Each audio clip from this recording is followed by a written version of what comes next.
in the heart of the Indochina Peninsula, where ancient rivers flow through tropical forests and the sun paints endless rice fields in shades of crimson, lies a land where history has bestowed upon humanity an invaluable gift, a wonder that transcends the boundaries of time and human intellect.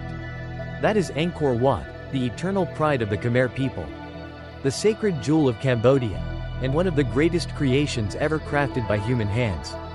Angkor Wat is not merely a temple. To the Khmer people, it is the heart and soul of their nation, the living memory of an empire that once made all of Southeast Asia bow in reverence.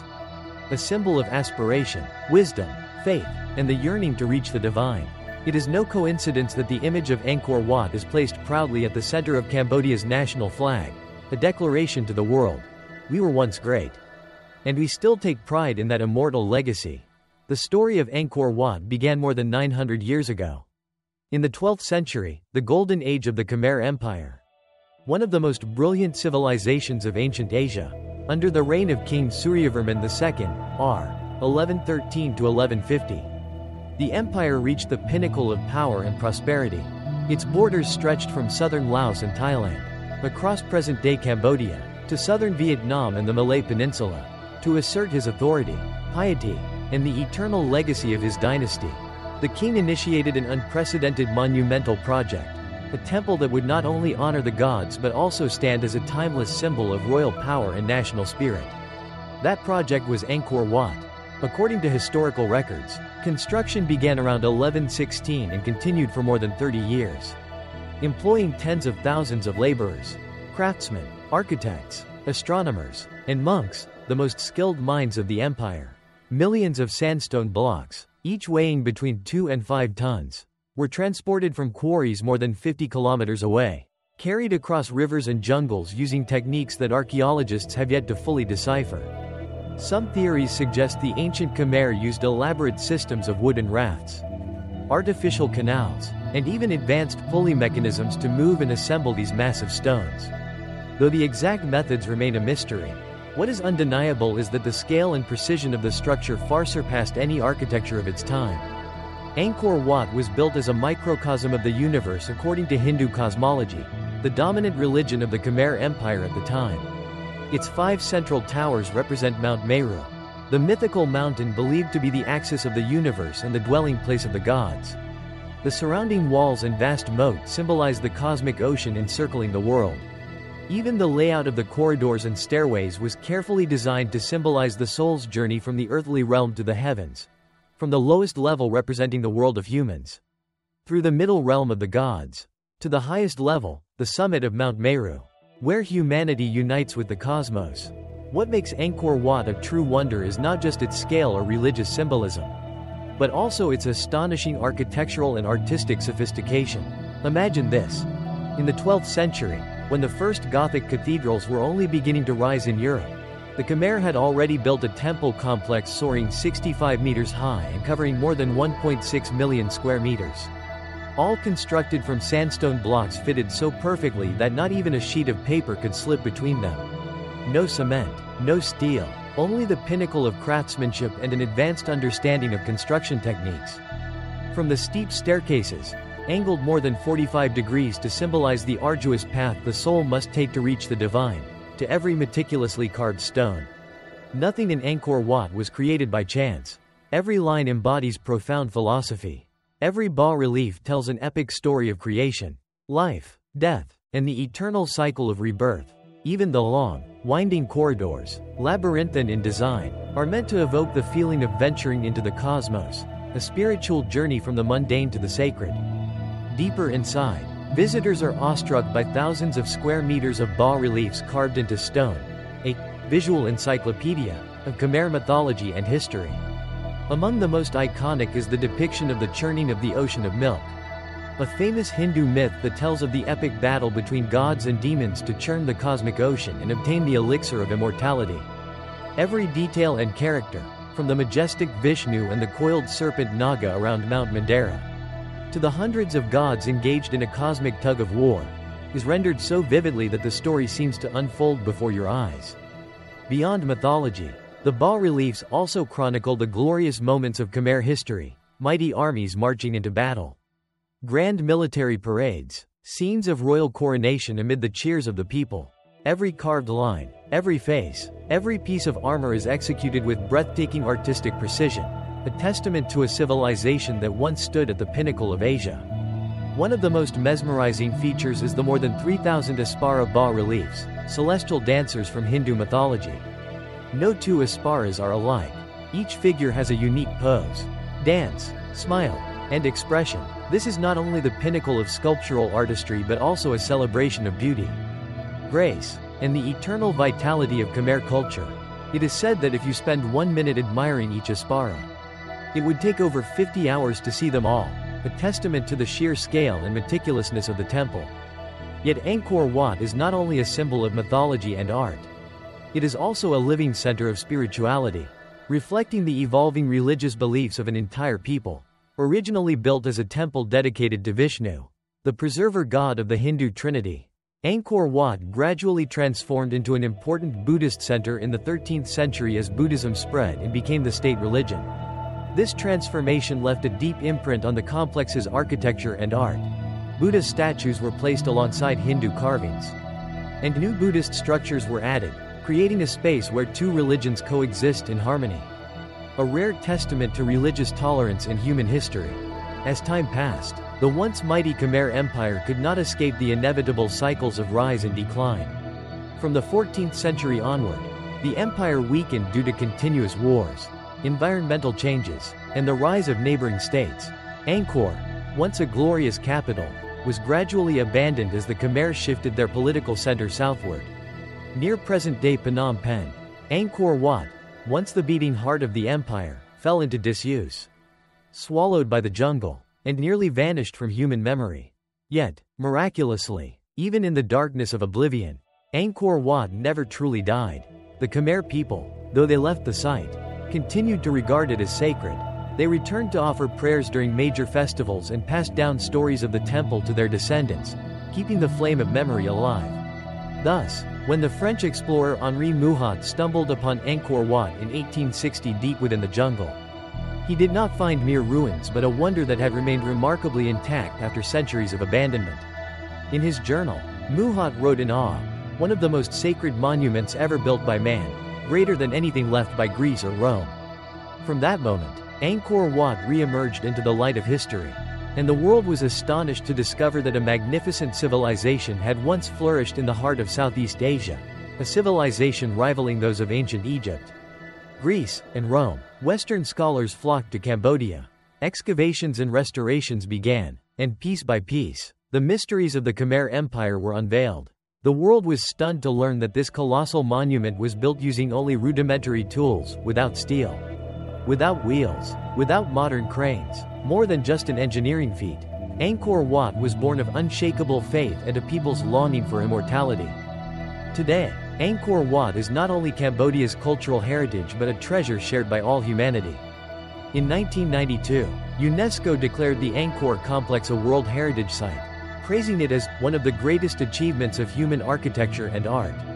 Every year, millions of visitors flock to Siem Reap to witness this wonder, to walk upon its ancient stones, touch its thousand-year-old carvings, and feel the pulse of a civilization that once shone so brightly that the entire world took notice. But for us, the Cambodian people, Angkor Wat is more than just a tourist destination. It is the beating heart of our nation, a witness to our glorious past, and a source of strength as we move toward the future. Every stone here tells a story of resilience. Every tower symbolizes the will to rise, and every carving is a message from our ancestors to generations yet to come. We were once great, and we will be great again. Throughout human history, many civilizations have burned brightly like flames in the night sky, only to fade with time, leaving behind not just ruins of stone, but enduring testaments to human ambition and intellect. In Southeast Asia, amid the dense tropical jungles of the Indo-Chinese peninsula, one such empire once reigned supreme for centuries, the Khmer Empire. And at its heart stood Angkor Wat, a temple that is not merely a religious monument, but a symbol of pride, power, and the indomitable spirit of the Khmer people. Before Angkor became a name etched in history, the land of present-day Cambodia was a crossroads of ancient cultures. From the 1st century AD, the kingdom of Funan emerged in the lower Mekong basin, renowned for its maritime trade and extensive connections with China and India. After Funan's decline, the kingdom of Chenla rose, laying the political and cultural foundations for the emergence of a powerful Khmer Empire. By the 8th century, as small states across the Indochina Peninsula vied for dominance, a great leader appeared, Jayawarman II. In 802, he proclaimed himself Devaraja, the God King, atop Mount Kulin, marking the birth of a unified Khmer Empire. Under Jayawarman II, the land was consolidated, governance was strengthened, massive irrigation works were constructed, and he established the model of divine kingship, a fusion of religious and political power that became the hallmark of subsequent Khmer rulers.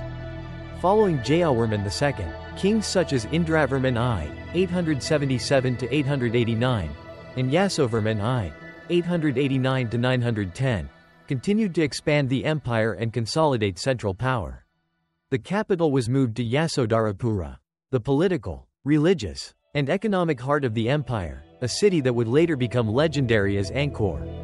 One of the keys to Khmer power was its massive irrigation network, reservoirs, barae, canals, and dams, which enabled year-round wet rice agriculture, sustaining hundreds of thousands of people and supporting a powerful military.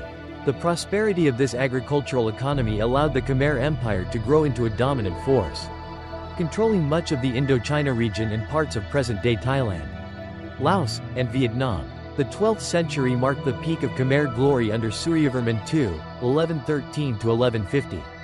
During his reign, the king launched numerous military campaigns, expanding his domain westward into Siam and eastward into Dai Viet. But his greatest achievement was not conquest. It was commissioning the construction of an unprecedented architectural masterpiece, Angkor Wat.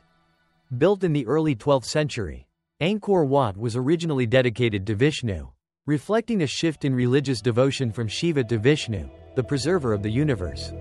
The temple was completed in about 30 years with tens of thousands of laborers, builders, artists, and scholars. Each sandstone block, weighing tons, was transported from Mount Kulin over 50 kilometers away via an intricate system of canals.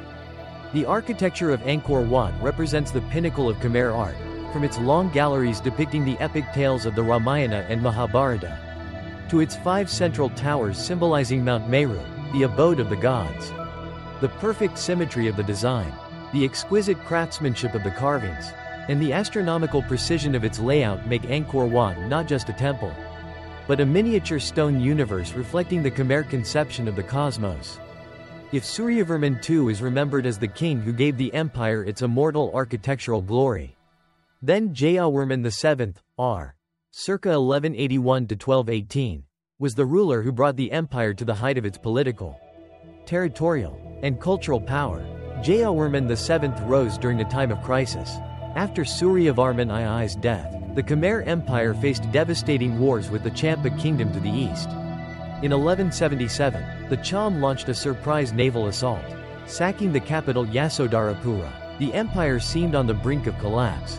In this moment, Jayawarman VII, a prince living in seclusion, returned, rallied the army, and led a years-long counteroffensive. Finally, in 1181, he recaptured the capital and ascended the throne. Thus began the most glorious era of the Khmer Empire. Jayawarman VII was not only a brilliant strategist but also a visionary reformer. Unlike his predecessors, who primarily worshipped Hindu gods, he was a devout follower of Mahayana Buddhism. Under his reign, Buddhism became the state religion, marking a profound spiritual shift in Khmer society. He launched an unprecedented building program in Southeast Asia's ancient history. He constructed monumental religious, administrative, healthcare, and transportation works. Angkor Thom, a new capital built after the war, enclosed by walls over 12 kilometers long, containing palaces, temples, and residential areas. Bayon Temple, the central shrine of Angkor Thom, famous for its hundreds of massive stone faces with enigmatic smiles, believed to represent either the compassion of the Buddha or the king himself. Ta Prohm, Prayakan, and many other temples, serving not only as religious centers but also as schools, hospitals, and repositories of knowledge. Over 100 royal hospitals and countless rest houses and inns along trade routes, reflecting the king's philosophy of rule for compassion. Under Jayawarman VII, the empire's territory reached its zenith, encompassing most of Cambodia, Thailand, Laos, southern Vietnam, and part of Myanmar. The Khmer Empire became not just the political and economic center of mainland Southeast Asia, but also a cultural crossroads where Hinduism, Buddhism, art, and knowledge converged. The prosperity of Angkor was evident not only in its majestic monuments or military triumphs but also in its remarkable scientific and technological achievements. The Khmer engineered a sophisticated hydraulic system with massive reservoirs like the East Baray and West Baray, each spanning tens of square kilometers, providing irrigation for thousands of hectares of rice fields year-round. These projects were carefully planned according to geography, rainfall cycles, and hydrology, demonstrating advanced knowledge of geology, climate, and water management. They also displayed astonishing astronomical and mathematical expertise. The layouts of temples like Angkor Wat were aligned with Hindu cosmology, reflecting the movements of the sun, moon, and constellations. Many researchers believe the entire Angkor complex was conceived as a celestial map, with its towers representing cosmic principles, its corridors symbolizing the flow of time, and its surrounding waters embodying the primordial ocean of creation myths. But the history of every empire obeys a harsh law. Every peak carries within it the seeds of decline.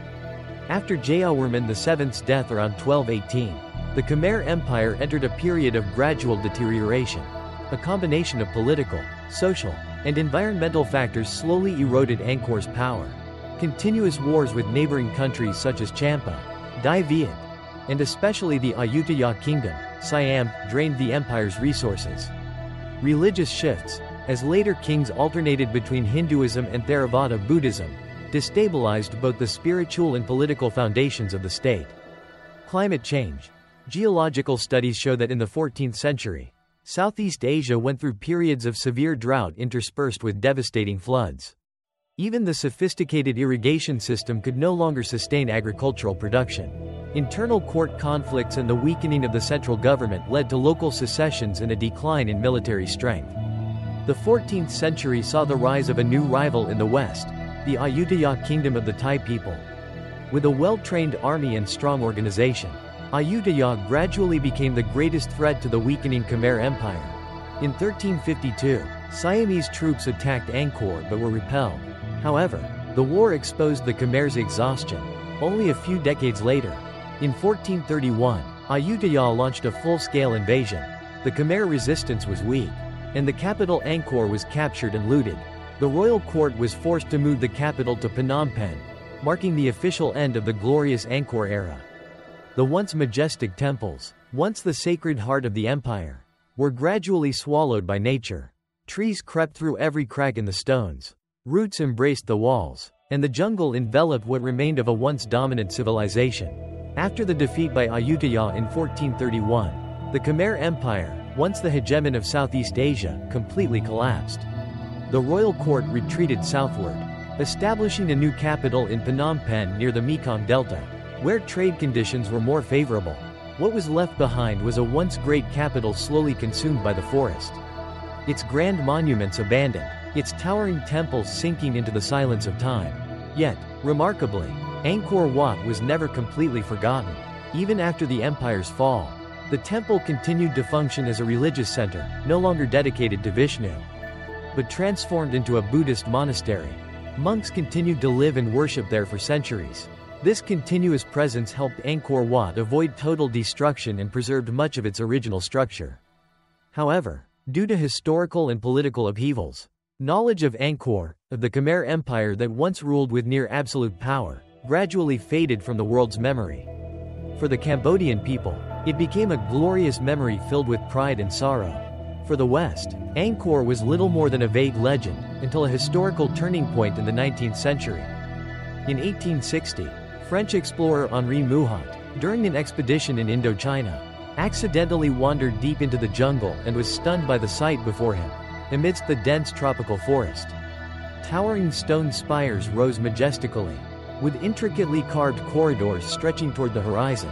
In his journal, Mouhot wrote, "One of the grandest monuments ever created by human hands, surpassing even those built by Greece or Rome." Mouhot's report quickly spread across Europe, shocking scholars and archaeologists. Soon, numerous expeditions, archaeological missions, and research teams flocked to Cambodia, excavating, documenting, and restoring Angkor's every detail.